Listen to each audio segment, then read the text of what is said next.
Merci, Monsieur le ministre. La parole est à Monsieur Philippe Meunier. Merci, Monsieur le Président. Ma question s'adresse à Monsieur le ministre de la Défense qui n'est pas là. J'attends avec délectation la réponse de Monsieur Le Gouen. Monsieur le ministre, en accord avec François Hollande, vous avez fait le choix d'acheter à l'étranger le remplaçant du FAMAS, fusil d'assaut équipant nos armées françaises. Aucune des grandes nations de ce monde n'a fait un tel choix d'abandon de souveraineté pour ce type d'armement. Aucune. Nous vous mettons au défi de prouver le contraire. Votre décision d'acheter à l'étranger le remplaçant du FAMAS finalise de surcroît le démantèlement et la mise à mort d'une filière industrielle française.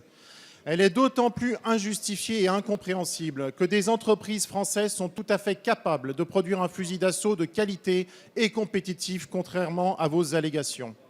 Mais vous avez préféré emprunter le chemin de la facilité, celui de la désindustrialisation initiée par Lionel Jospin, qui avait décidé d'abandonner toute production de munitions de petit calibre en France, avec les conséquences désastreuses connues de tous.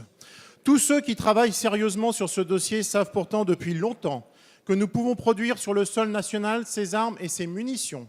Encore faudrait-il avoir la volonté et le soutien d'un gouvernement digne de ce nom pour défendre les intérêts industriels de la nation. Ce n'est plus le cas aujourd'hui. Cet achat à l'étranger de notre futur fusil d'assaut vient malheureusement s'ajouter à la loi Macron de juillet 2015, autorisant la fusion de Nexter et de l'entreprise allemande KMW, qui aura pour conséquence de mettre fin à toute production de chars lourds en France. Si rien n'est fait pour s'y opposer en 2017, le successeur du char Leclerc, comme le successeur du FAMAS, sera lui aussi allemand. Monsieur le ministre, les dirigeants, les ingénieurs et les ouvriers de l'armement terrestre, du petit calibre et du char lourd, méritent autant de respect et de considération que ceux travaillant dans les filières aéronautiques et navales qui connaissent le succès dans un marché mondial de l'armement en forte expansion. Pourquoi refusez-vous de faire confiance à leurs compétences? Pourquoi laisser à l'industrie étrangère la production de ces armes au détriment de notre souveraineté et de nos emplois? Jean-Marie Le Guen, secrétaire d'État chargé des relations avec le Parlement. Merci, Monsieur le Président. Monsieur le député, vous aviez bien anticipé, car vous savez que Jean-Yves Le Drian est aujourd'hui retenu dans une réunion importante où, justement, je crois qu'il travaille sur les sujets que vous vouliez aborder.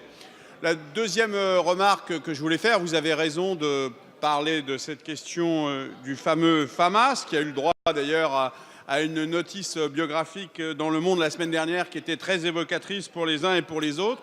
Nous devons faire en sorte de remplacer plus de 100 000 armes de poing, de petit calibre, vous le soulignez, monsieur le député, pour la période 2014-2019.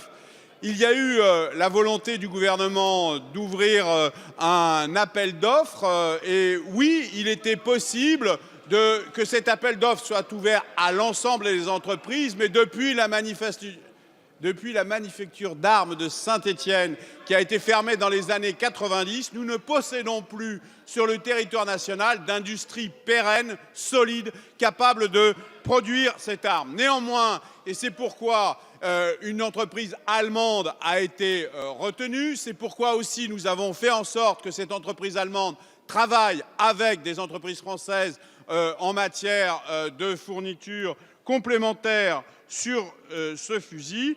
Et bien évidemment, vous le savez, puisque vous connaissez ces questions, ce fusil est déjà en service dans les armées françaises, notamment dans les troupes spéciales, et il donne satisfaction. Pour le reste, j'ai cru comprendre dans vos questions, mais je vous renvoie à ce moment-là à la philosophie politique et économique de votre propre sensibilité, que vous imaginiez qu'il était absolument impossible de travailler au plan européen avec d'autres industries. Ce n'est pas notre vision des choses. Nous pensons qu'Airbus, ça a donné un certain nombre de résultats, et nous pensons que Nexter, c'est la solution pour la filière française, aussi en matière d'armement lourd.